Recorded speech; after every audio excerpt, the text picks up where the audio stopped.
What's up, Do Life in a Body You Love chicks? I hope that you're all having an amazing week back from after the long holiday weekend. I know a lot of you are just trying to get back into the groove of things. And so I think this is a really cool time for today's topic, which is going to help you if your brain is melting. So I made a post on Monday, I think it was, just saying hey, do you feel overwhelmed, like you never have time for anything, like your brain is just melting, like you're being pulled in a million places? Everybody always needs something from you, and it's really hard to juggle all the balls that you have in the air. And if you resonate with any of that, do you want a really simple hack to help with that, to help manage this time being pulled all over the place? And of course, everybody was like, yes, yes, yes, we want to do that. Okay, so we are going to talk about that today.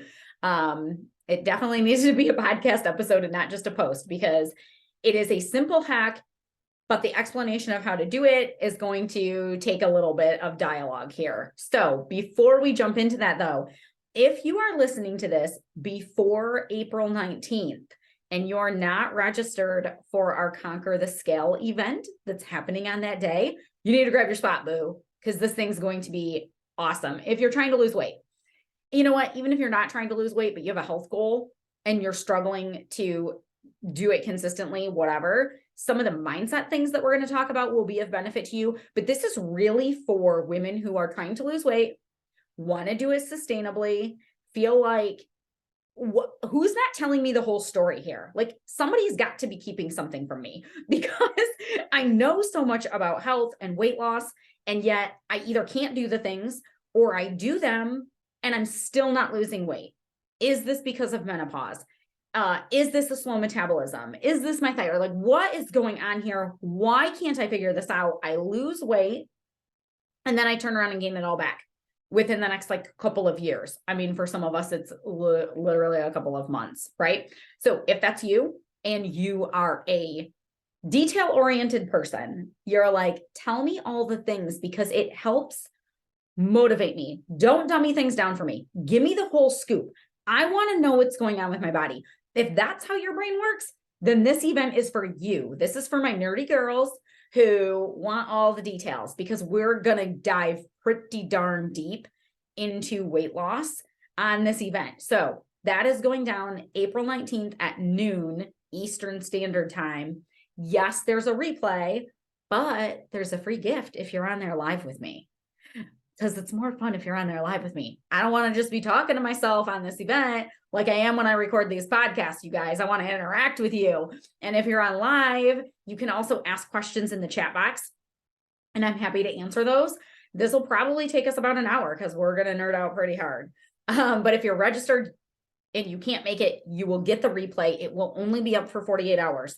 So if you know you can't make that time, you have to register anyways to get the replay. Okay. So you're going to go to keepitoffcoaching.com/conquer-scale. Did you guys like how I struggled to figure out what a hyphen was? You know, the little dash thing that goes in between words, whatever that thing's called, put that in there. Okay. So keepitoffcoaching.com/conquer-scale. That will let you register for free. It'll give you the Zoom information. And if you can't be on with us live on Zoom, it will send you the replay. Okay, so now back to our regularly scheduled program. Let's talk about this brain melting thing. So there's several reasons why we all feel so overwhelmed. Hello, we do more than ever. Chicks do all the things now. So that's great. I'm so glad that we have the ability to do all of the things and that we have the rights to do all of the things. But I'm kind of feeling like, yeah, but why do I got to do all the things? Like, just because I can, why do I have to? So we're working outside of the home. We're still raising kids. We're still having to cook and clean. I know a lot of you have spouses, partners, whoever that help with some of that. That's amazing. That's how it should be. Like, if we're both working outside of the home, we both better be doing stuff inside the home. You know what I mean? But chicks largely are responsible a lot of times still for everything that's happening in their house. And then we're trying to have a social life. or we have no social life. And that is actually a stressor. Like humans need other humans in social capacities, and you need downtime. You need to have fun. You guys know this. I talk about this all the time, right? And then that's probably the hardest thing for me. I'm not great at practicing what I preach there. I have a plan in place to have more fun this summer and be more social and not just work. Because these are things I have to focus on too. Okay, but here's the deal. We also then are usually the caretaker if the kids get sick, if aging parents get sick, like we're just doing so much stuff. And then we're also bombarded with information. So there's the actual time piece of feeling overwhelmed and having too much to do. There's that. That's a whole podcast episode in and of itself. Putting more white space in your calendar. How do you actually manage your time? How do you delegate things? How do you offload things off of your calendar? Listen, ladies, if you're super busy and you can afford a housekeeper, you get one. There's no shame in that. Offload some of that. Okay, that's the time piece. But there's the mental stress piece that goes largely untalked about. We talk about it here a lot. You guys have heard me talk about decision fatigue, information overload. I'm going to be giving you a hack that kind of dabbles with, but not dabbles with, but it's sort of in both of these lanes. Today's hack. It's going to talk about the time piece, but it's also going to talk about this information overload piece, because the struggle is real with that. Have you ever you want the answer to something, you want to change something about your life. So you jump down the Google rabbit hole and then you come out of it more confused than you entered it because there's too much information, or you don't feel overly confused by it, but you spent all your time looking at information and then not doing anything, right? Or your phone, it's always chirping and trying to get your attention. So even if you're not on purpose seeking out information, your inbox is blowing up from people like me or whomever. Your social media is dinging all the time. Maybe you're in 5 group chats. Good Lord, do I hate a group chat. I mean, on some levels, I love it, but man, can it get overwhelming, right? And everything that's being talked about in the group chat doesn't even necessarily pertain to you. And so my friends know that I don't listen in group chats. They'll be like, well, didn't you see we're all going to so-and-so's house? And I'm like, you all know I'm not listening in there because 2 of you are talking about picking each other up from the airport and things that I love you, but I don't care. I don't have time to ingest all of this, nor do I have the mental capacity to ingest all of this extra stuff that doesn't pertain to me and is not a big deal. If it pertains to somebody else's life and it's important and I care about that person, yes, I want to know. I'm not trying to sound callous, but I don't need to know every little detail. I don't even know what's going on in my own life. I don't need all the details of yours. That's just me. Maybe I'm a jerk, but nonetheless, you got all these group messages going off and you whatever, it's nonstop, right? Okay. So here's today's hack. It starts with an evaluation and then maybe some steps to follow, depending on what you need to do with this, okay? But here's what I want you to do. I want you to evaluate who has access to you and how much access do they have to you and how much access do they really need? Because part of the problem is people just have too much access to us. And that sounds weird, right? What do you mean people have too much access to me? Well, people can get a hold of you 24/7 because we walk around with these computers in our pockets that we call phones. Sorry, I'm very fidgety today. If you're watching me on camera, you're like, what's wrong with her? I can't get comfortable.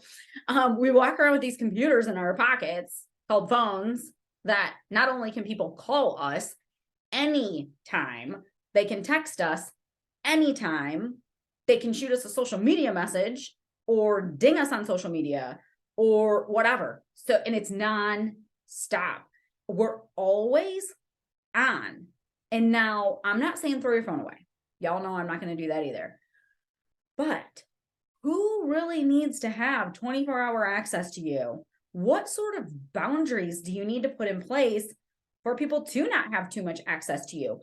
I will break this down for how I've been thinking of this in my own life, hoping that it'll get your wheels turning about how it pertains to you, because this is going to look different for everybody. So I would say if you are a mother of a breastfeeding age child, that's probably the only living creature that needs access to you all the time. That's it. Nobody else needs 24/7 access to you. Not even your significant other, not even your kids. Like, no, people don't need all this access to you. But now, when you're like a work from home type of person, or you have like a sales job, so like some people who I'm friends with who are like really high up in like sales roles for corporations. Okay. So they're doing like corporate sales. They're on all the time. Their inboxes are insane. Like it's crazy. And then like my friends who are realtors, like that's on all the time, right? My friends who are also health coaches who run their own business. Anybody who has a selling component to what they do feels like they have to be on all the time. Sometimes it's true, sometimes it's not, and it's how you're looking at it. Or maybe you're like some sort of like an executive assistant where your boss is like a high up human and they think that they need to be able to message you 24/7, blah, blah, blah, blah, blah. Really look at like who needs all this access to me? Even your friends. Your friends don't need 24-hour access to you either. Like your brain needs time to just turn off. So on top of having white space in our calendar, let's say you actually master that. Okay. You're like, I am going to have X amount of hours in my calendar every week that I don't have anything penciled in. That's what white space is, you guys. And it's magical and you should all get some. And I don't care what you have to take off the to-do list to get white space. Get it. Okay. But let's say you do that. You have all this white space in your calendar. You have like 5 whole hours in the week to yourself. But it doesn't quite feel so restful because you're like maybe one of those hours you wanted to go to the gym. Like you wanted to go have, like you enjoy that, right? So this is going to be your downtime. You're going to go crush it in the gym. Everybody leave me alone.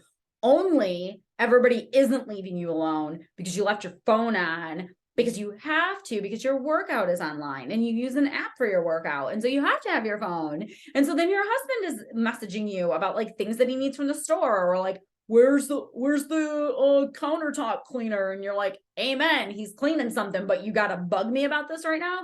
So who really needs access to you?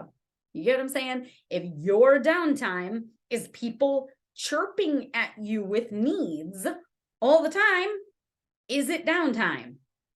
So, and that sounds like so benign and basic, right? Oh, it's my friend who's just asking me this question, or it's my husband asking me where cleaning supplies are, or these are no big deal. No, they're not a big deal. They're not a big deal at all. People aren't wrong to message you and ask you those things. But if your brain is constantly asking or answering questions to other humans, or delegating things for everybody, or managing things, that's still not downtime for your brain. So what I'm going to pitch you here is that you have not only some white space in your calendar, but that you have time where you're off. You're off. You're unplugged. People cannot access you. And that's going to look a little bit different for everybody. Because like I said, if you are like breastfeeding a child, okay, they get access to you all the time. Fine. But here's what this looks like for me. I'll just to give you guys some examples. So I don't want to turn my phone off at night. I don't want to turn my phone off ever, because I'm like, well, what if there's an emergency? So I do want to have time in my day where people can't access me. Like my brain needs to turn off, because I have clients who I check in with every other day. And I love doing it. Please understand when I talk about these things, you guys, I don't see these things as a chore or a burden. They're things I enjoy doing. The things that are draining you might be things that you enjoy doing, but you have to like have boundaries around them, right? So I have clients that I check in with like every other day, and I care a lot about my clients and if they're getting results and what's going on in their life. And it's very personal and it's very heavy. And so there's that. And then I have a business that I'm running. Like my coaching business isn't just checking in with my clients.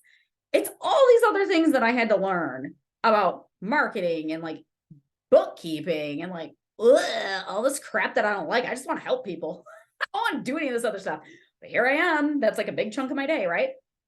And then I have adult children who still live at home. So parenting in this phase kind of looks like life coaching.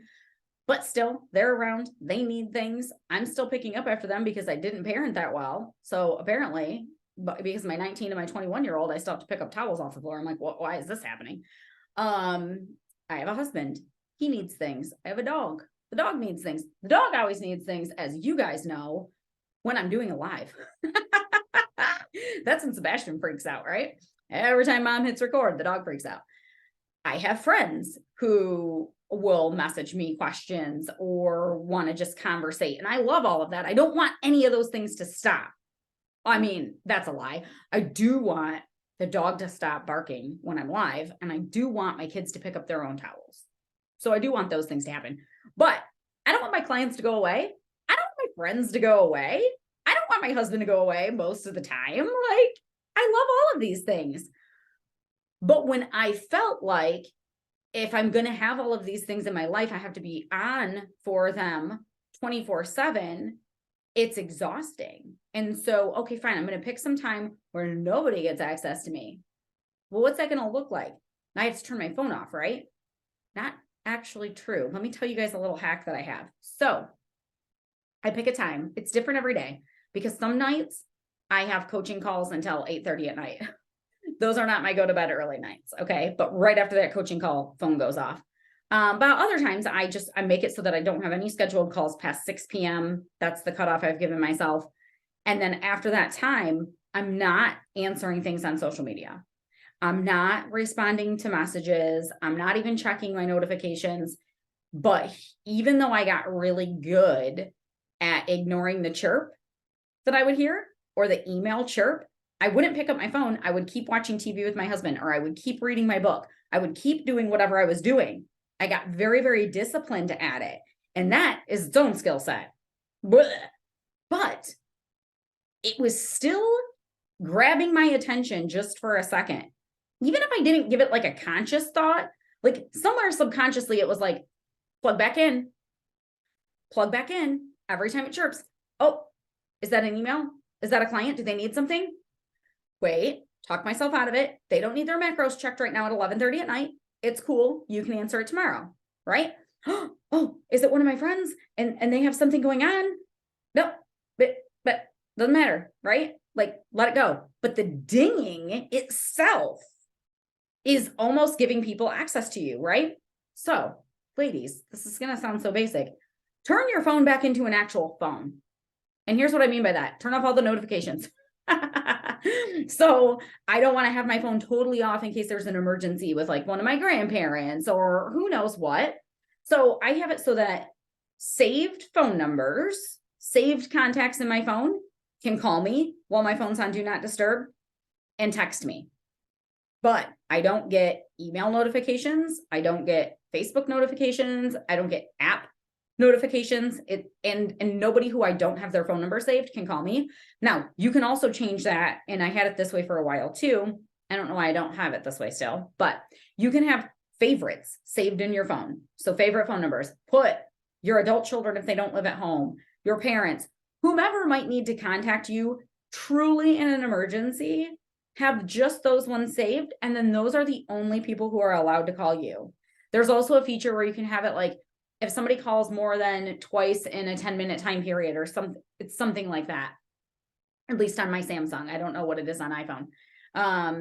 But basically it's like a repetitive call from the same phone number, then it will let it ring through on like the third time. So like if some hospital was calling you repeatedly, you would get it. You know what I mean? So if that gives you peace of mind instead of just completely turning your phone off, then do that. But like, have some sort of time throughout your day where people can't access you. If you're going to the gym, have that be your time. If you can at all help it. Maybe you're going at a time of day where your phone still has to be on because you are multitasking, right? You're kind of like, you're still kind of turned on to work, but you're sneaking in the workout. Okay, fine. But if you're doing it on like truly your own downtime and you need your phone for your workouts, because I do, but again, I just turn it on that do not disturb feature. So I can look at the things that I need to look at, but I'm not getting all of the crazy chirping and things like that are happening. Anytime that you can interrupt or like minimize the interruptions that you're getting on the tasks that you're trying to focus on, whether it's relaxing time or other tasks, you're going to perform better also. So maybe not just downtime, but like, let's say for your job, like you have project kind of work to do. So this is not going to pertain to my nurses in the audience. You're just running around doing whatever. Maybe charting is our project time, but no, it doesn't carry over into the medical field. But for those of you who have jobs where you do project work, if you give yourself your 30 minutes, your 1 hour to complete that task, instead of trying to multitask, you're not answering phones, you're not doing whatever else that you're doing, you're going to get that done quicker. Instead of trying to multitask, or instead of letting people interrupt you. Because every time you break flow from the thing that you're doing, you're spending more mental energy to get back in it. You're actually making it take longer. So you are actually losing time. Technically, you are truly losing time because your brain's going back and forth. I mean, we're talking about seconds here to refocus. But when you study like high performing people who are like meticulous about every minute of their day and like getting the most amount of work done, and like they're all these productivity hacks, one of the main things is never try to multitask. Never try to multitask, because it costs you time. Your brain can't do two things at once. It's not possible. So some of us flow in and out of a task quicker than others. It depends, like how quickly you can pivot. Like this transitional time, everybody's brain is different with it. But even if you are like the best of the best at that, and your brain can just go here, here, here, boom, and get into a flow fast, you are still going to perform quicker, better, and with less mental energy spent if you just focus on the task at hand. So that kind of ties into not giving people access to you while you're trying to get your work done, right? Don't give people access to you while you're working. Don't give people access to you while you're resting. Pick times where people can access you. When are you on for social conversations? When are you on for work conversations? Maybe there's overlap on those. That's fine. You have to do what's going to work for you.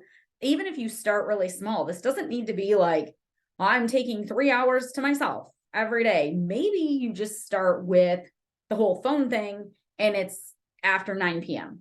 Like ease yourself into it. But I'm telling you, you're gonna feel so uncomfortable at first establishing these boundaries of where people can access you. It feels very, very uncomfortable. Your brain is going to do what brains do.